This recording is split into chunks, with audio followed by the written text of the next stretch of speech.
Isang malaking pagsabog ang gumulantang sa Financial District ng Metro Manila. 2 taon na ang nakalilipas.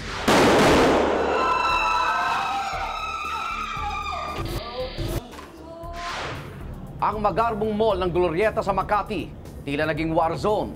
Ilang buhay din ang kinitil ng pagsabog.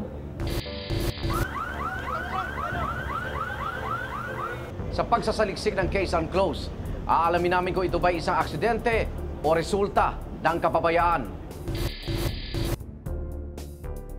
Magandang gabi, ako naman Arnold Clavio. Ang mga tanong ng kahapon, sisa sa atin ngayon dito sa Case Unclosed.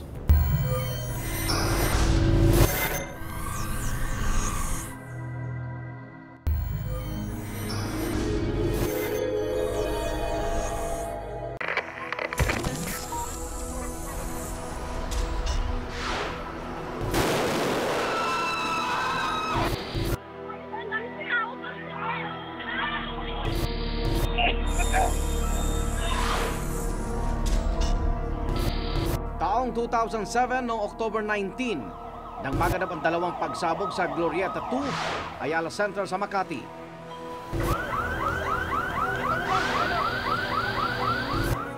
Labing isang nasawi at mahigit 100 naman ang nasugatan. Bumagsak kasi yung taas eh, pag ano eh. Bali nadaganan ako, nakalusot lang ako dun sa malit na butas eh. Oo, may sumabog, tapos nabagsakan na lahat. We were very shocked and felt terrible about what had happened here. And so I think all our teams are just working as hard as they can to assist the families that have been affected. Isa si Mang Carlito Abella, 47 taong gulang, isang maintenance staff ng gusali sa mga nasaktan. Nasa opisina daw siya noong mga panong iyon at katatapos lang ng kanilang lunch break. Pare, wala ako sa'yo.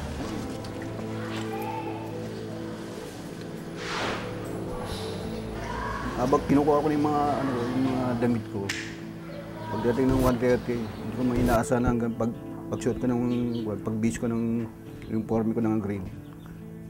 Sabay pan ako. Bumigay yung flooring na kinukuha ko. Parang na-shock ako eh. Nalula pa nga ako kala mo galing pa ako sa third floor eh. Sa pangalawang pagkakataon, nakaramdam daw ulit si Mang Carlito ng pagyanig. Dito na raw siya natabunan ng mga gumuhong bakal at bato. Tulungan niyo ako. Tulungan niyo ako. Pagkatapos nagpahinga ako ng konti, hintay ko nang lumiwanag, wala akong maaninang na kuwan. Yung pagkakuan, hinahanap ko yung kasama ko, hindi ko na alam kung saan, natabunan na yata. Sabi ko sa tulong, may ako lang tulong sa mga, walang kumukuha sa akin dahil puro mga takot. Maswerte pa si Mang Carlito, baling buto sa hita at ilang galos lang ang kanyang natamo. Bay ilan kasi, lubos na minalas. 3 magkakaibigan na nagtatrabaho sa malalaking kumpanya sa Makati ang magkakasamang namamasyal sa Glorieta ng mga oras na yon. Marami yan, dapat silang magkakasama kasi every Friday na ginagawa nila yun. Andyan sa cellphone pa niya, Gian, gusto mong sumama mag-lunch. Nakalagay lahat yan, di namin in-erase. Magkita tayo sa may PB ko, gano'n. Maaari raw na katatapos lang kumain ng 3 nang maganap ang pagsabog sa loob ng gusali.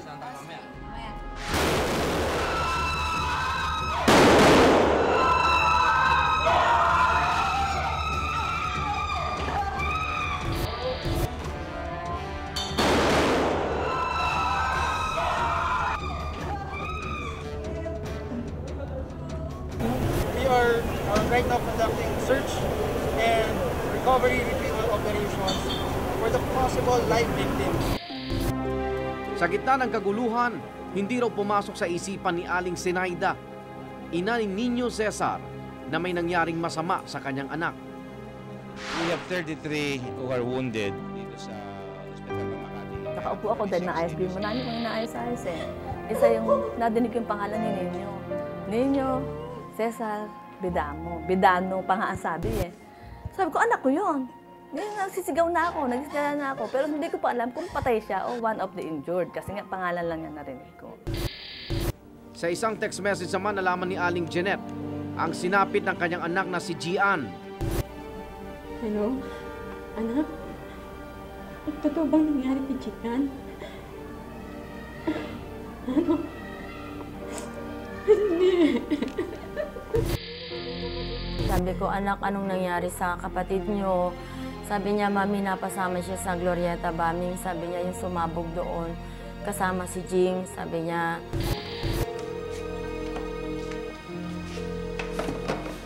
Habang tawag mula sa opisinang pinapasukan ng panganay na anak na si Maureen, ang natanggap ni Aling Mercedes. Anong nangyari sa anak ko? Hindi totoo to. Sabi niya, nakita na po namin yung wallet ni Mau. Nakita na po yung dalawang bangkay ng kasama. Sabi ko, nangulugang andun si Mau sa Glorieta. Nakita daw agad mula sa guho ang mga labi ni Nino Cesar. Katabi ang kay Gian na hawak-hawak pa ang isang rosaryo. Nakuha din sa tabi ng kanilang bangkay ang wallet ni Maureen. Sa morgue na raw natagpuan ni Aling Jeanette at Aling Zenaida ang mga katawan ng kanilang anak.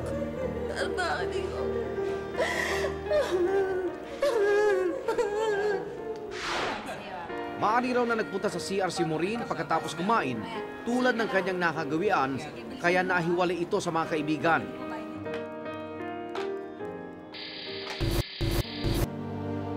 Makalipas ang isang araw, natagpuan na rin ang pinakahuling labi sa guho, ang katawan ni Maureen. Kasi sa ilalim na siya nakuha, yun doon siya pumasok sa ilalim. Kaya babad daw talaga dito ng langis, ito naman daw tubig. Kaya nga nakasil na siya kasi babad na. Sa pagguho ng bahagi ng Glorieta 2, gumuho rin sa isang iglap ang buhay at pangarap ng kanila mga anak. sabi niya, natupad na nga daw yung pangarap niya. Sabi niya, may konting panahon na lang yung pagtitiis ninyo ni Daddy. Siguro makakaahon-ahon na tayo. Ako na ang bahala sa mga kapatid. Nagsisimula na siya. Nagsisimula na maging maganda yung takbo ng, ng buhay niya. Kasi nga, lahat na naibili niya eh. Kumbaga, mag-iipon na lang siya.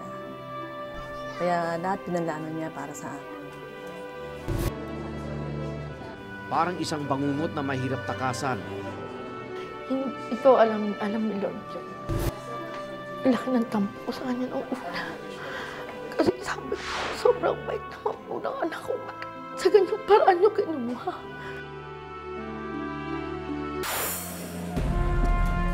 Agad ang nagdeklara ng red alert level sa buong Metro Manila matapos ang pagsabog sa Glorieta. Inakalang ito'y pakana ng mga terorista.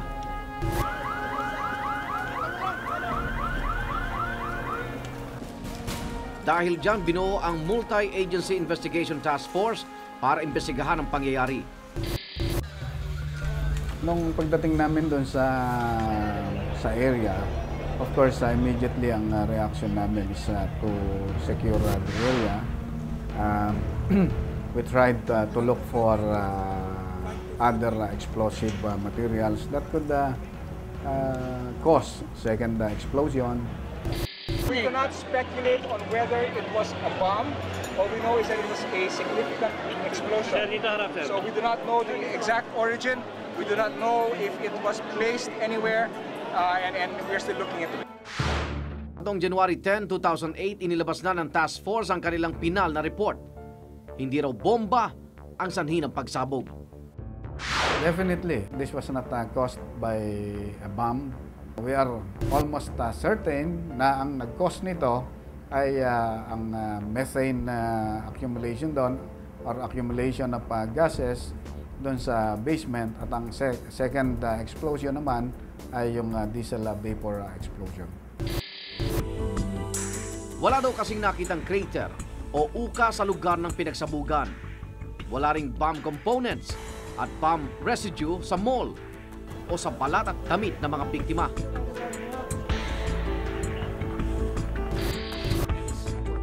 Ayon sa kanilang investigasyon, nagsimula ang pagsabog sa basement ng Makati Supermarket Corporation sa Glorieta 2. Meron dating building dyan yung Makati Supermarket.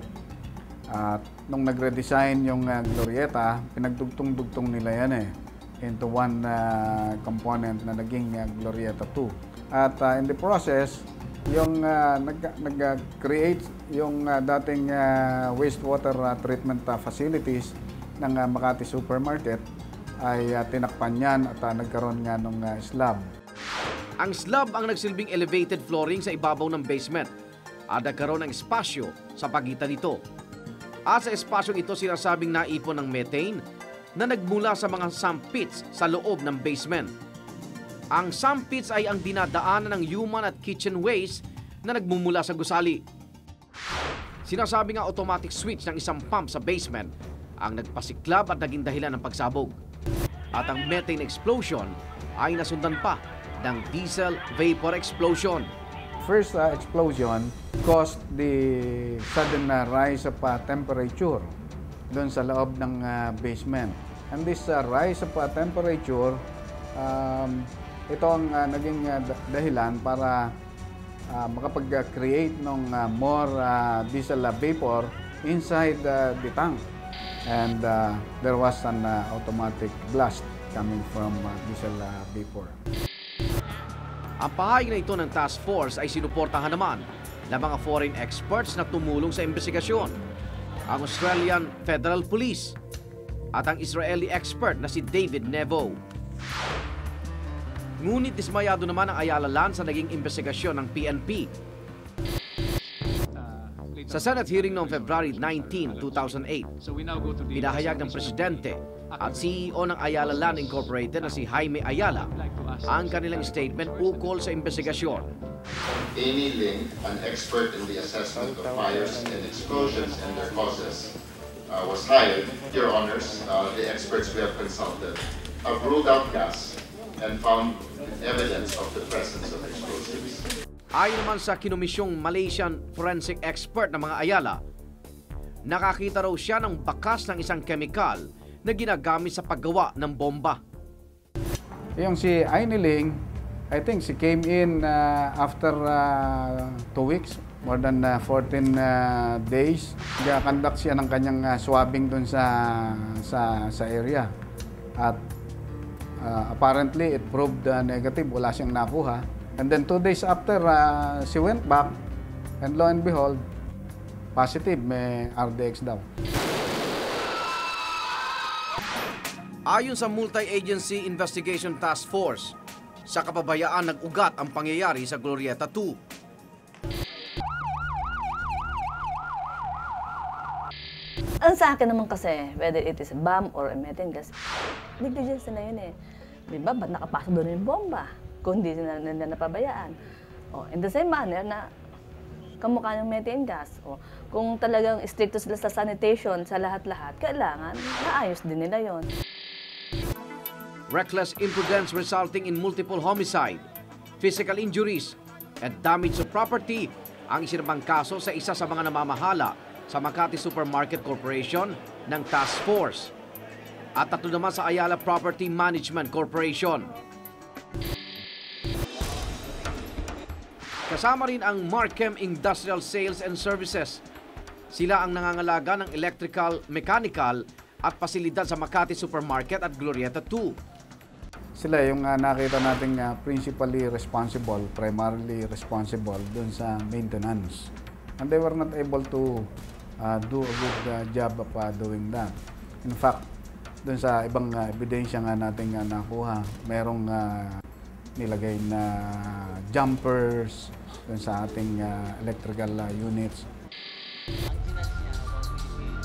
Hiwalay dito ang kasong inihain pa ng Bureau of Fire Protection at ang Interagency Anti-Arson Task Force ng DILG.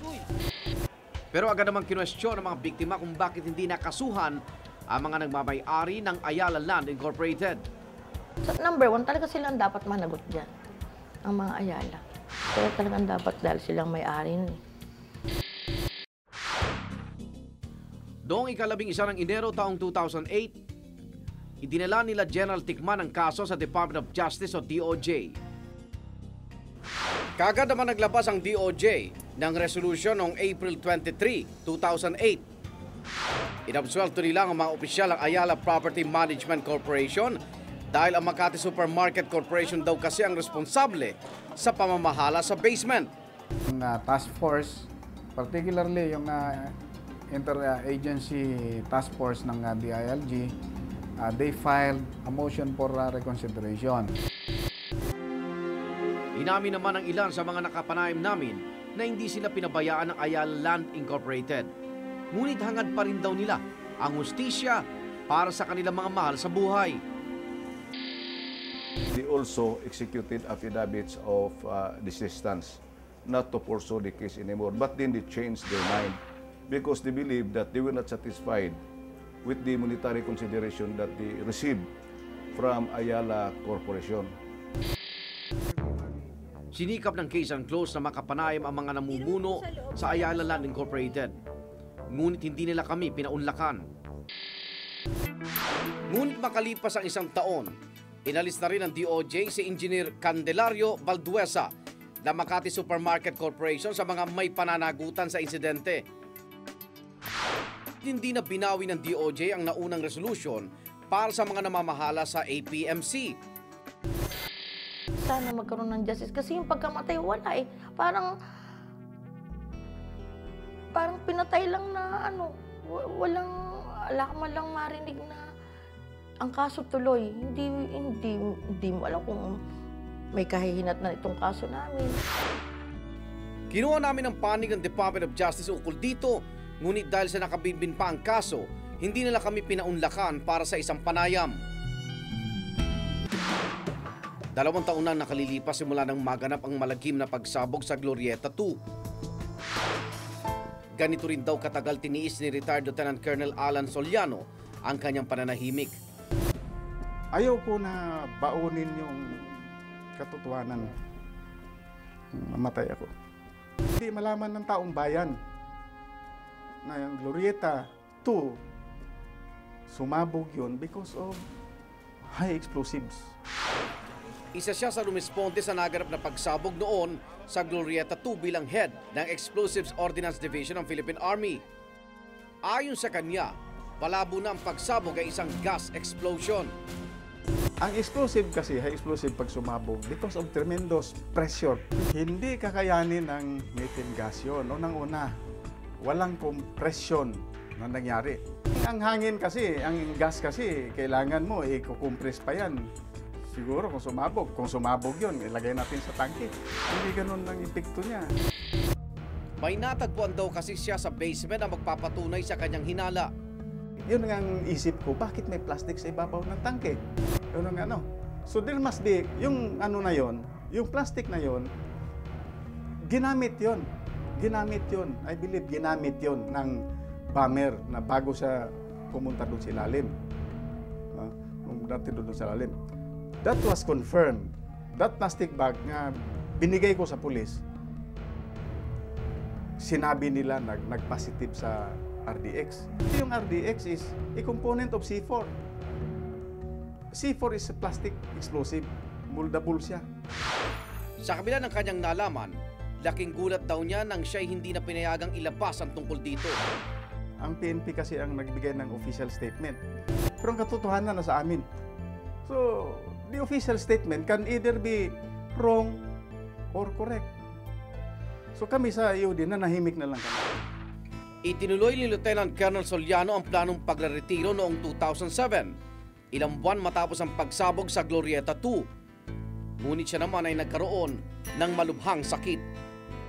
Kaya nang nabigyan siya ng pangalawang buhay, nagpasya siya dahil lumabas at magsalita na ukol sa kanyang nalalaman. Marami magalit sa akin. Silang nagsisinungaling. Pero sana naman doon sa mga taong yon, kung sino man sila, aminin na nila. Aminin na nila na binumba yun. Ngunit sinalungat naman ni General Tikman ang naging pahayag ni Lieutenant Colonel Soliano. Mayroon nga raw siyang na-recover na plastic na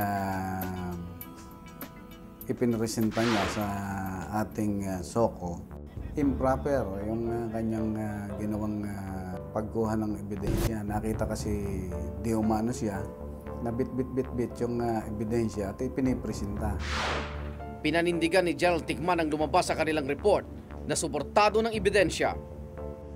Siguro imbitahin na lang natin yung siya na puntahan yung ating PNP website at para makita niya kung ano yung mga ebidensya dyan at baka sakaling magbago na yung kanyang impression pati yung kanyang paniniwala.